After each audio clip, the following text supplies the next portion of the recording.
name's Peter Calabria. I'm lead artist at Mad Doc, which entitles basically doing production art and checking on schedules and other artists, making sure everything's on track and a nice cohesive unit to whatever game or project we're working on at the time.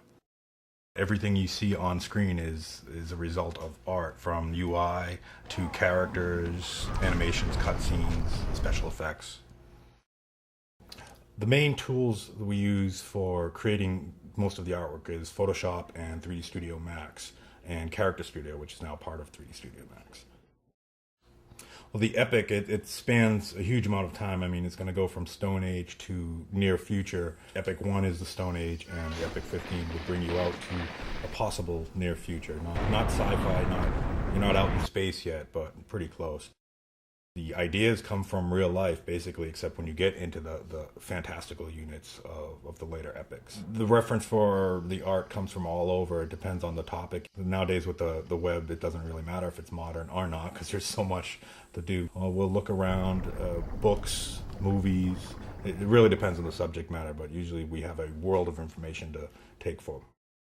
To pick the most challenging, I would most likely say a lot of character-driven things, because everyone is used to seeing people like the characters of the man-at-arms or mounted unit, because people are used to seeing how those things move and react in real life, so you want that to be as top-notch as you can make it.